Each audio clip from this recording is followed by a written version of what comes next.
certainly you still obviously got some degree of exposure to a lot of the technological waves going on out there. Of course we do. Yeah. Yeah, well, talk a little bit about kind of the risk and opportunities that have cropped up. We can certainly see it in public markets. Private markets has also seen a little bit of ruction as well. You know, our world, Romain, as you know, is credit markets. Over the course of even the last 18 months, 24 months, underneath the surface, it is really wobbly. We have 6% default rates in high yield, Moody's numbers, elevated numbers for the last 2 years. So even before we are hitting this current wave of issues with software and what it'll do, even before that, there was just underneath the surface a lot of stuff going on. Is there any sort of contagion risk, though? I mean, we heard earlier on Bloomberg Television, Bruce Flatt over at Brookfield, Glenn August over at Oak Hill, kind of saying that, look, there is something going on under the surface, but nothing widespread in terms of risk. It's not systemic. Okay. You know, the credit markets, the high-yield credit markets, the broad definition, $5.5 trillion. That's, by the way, a drop in the bucket. That's Nvidia's market cap, isn't it? Yeah, exactly right. And crypto, you've lost, I don't know, a few $1 trillion over the last few months. Nobody seems to care that much, right? So you don't want to overdo kind of what happens if there are credit problems in terms of broader systemic risk. I do think, though, software is a big stick. You know, the credit market has had all these sticks being dropped on it, and one day it'll really buckle. And software is a big stick. And just, and Caroline, forgive me, just so to put it in perspective, in 2015, 2016, we had an energy crash. Equity markets didn't do, headline equity markets didn't do very much. Energy was 15% of the high-yield index. And it took high-yield spreads up to 900 basis points, entire market. High-yield spreads today are 300. So the contagion risk in credit, worry about it. Worry about it when UBS strategists are saying we could see a 15% AI trigger default rate surge across debt markets. Direct lenders in particular, they say, have it financed software companies to the 40% of all sponsor-backed loans. So is that the contagion risk? Is that the issue? When do we start to see transparency on that? No, I think somebody like a UBS, and believe me, I read that report closely. That is their worst case scenario. Okay. Right? So one can't just, you know, when you look at kind of how all of us invest, we build a base case, and then we kind of build tail risks to it. Yes. I think the one thing I would walk away with today, the tail risk in credit is fat. Wow. This is a fat tail risk now. It's no longer a normal tail risk. And something like software, how big a problem it is, I don't think we even quite know yet. So, Victor, are you therefore believing, in many ways, that software is exposed as much as the market fears to AI disruption? Like Snowflake managing to push it off. We've heard Nvidia CEO Jensen Huang saying it's illogical to think AI is going to destroy all the software. It's logical to think it's going to destroy, clearly, segments of the software business. Not all of it. And if those segments, if companies have bought, if private equity firms have bought software businesses at 20+ times cash flow, relying on growth, you are going to see large pockets of problems. But the 15% default rate, the UBS number, I think can get kind of a little overdone. But when we talk about the potential risk or the disruption here, I mean, there's also a time frame element. And that's a Trini report rattled people partly because they were saying basically 2028, which is just around the corner. I know it's hard to look into your crystal ball and put a time frame for that disruption, but does that time frame end up being maybe a little longer than the duration of some of these credit assets? Look, we have, over the course of the last year and a half, we are redrawing the geopolitical map of the world, right? Just in terms of how it works. There is such a huge differentiation between AI and tech valuations and real economy business valuations. So you know, all this is coming with that. I think, look, I do believe the U.S. economy can take a lot of buffeting. Right. But so I'm less concerned about the U.S. economy going into some deep, dark recession. Right. More concerned that credit at 300 basis point spreads, which is kind of close to record lows today, is mispriced. That's mispriced. It is mispriced. How does that correct?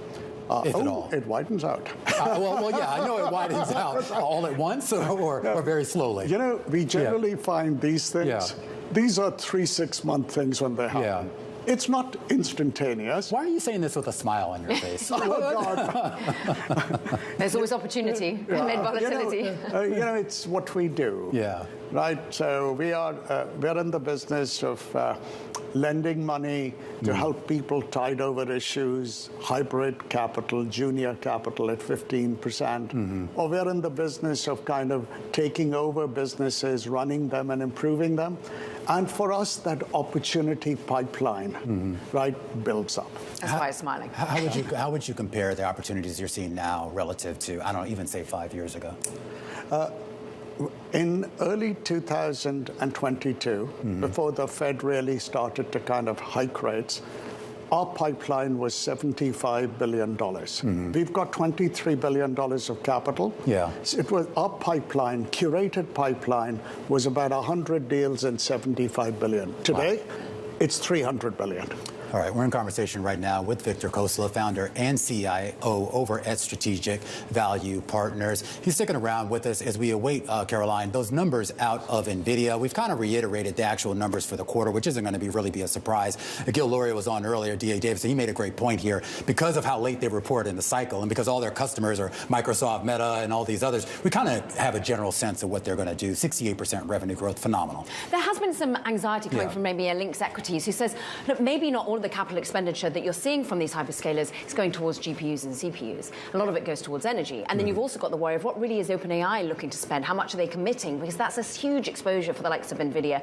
But then if Meta is also doing deals with AMD, if you've got Amazon using their own chips, if everyone's TPU crazy, how much is that going to be a long-term issue for Nvidia? But you're right, at the moment, the fact that a $4.8 trillion company is getting anywhere near a 60% growth in revenue is extraordinary. And we're going to talk a little bit later about the debt side of this as well. Because, I mean, we get these big numbers, and you cover this on BTech every day, these gigantic commitments, but they're still, it's not necessarily cash being kind of taken out the wallet. I mean, they got to find the cash somewhere. Some of the companies have it on their balance sheet, but as we've seen, even the companies that have it on their balance sheet are going to the debt markets. How long are the debt markets going to be receptive to that type of borrowing? Particularly to the neoclouds. We've got CoreWeave coming out tomorrow after the bell. How much are they still having to be very clever in which the way they finance some of these new data centers? We know that Meta and Alphabet and all the hyperscalers can issue debt and then some, and people will lap it up. But what more broadly of the deal, how many times can AMD sell its shares to be able to win over a new client? It's a key question.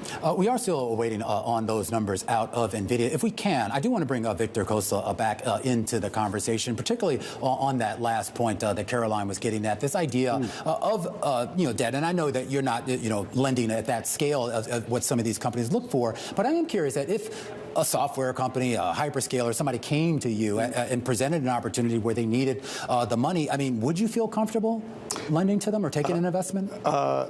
These guys are issuing debt in the investment grade markets, very tight spreads. We don't get out of bed until we can make 15%. Right? All right, now in the capital.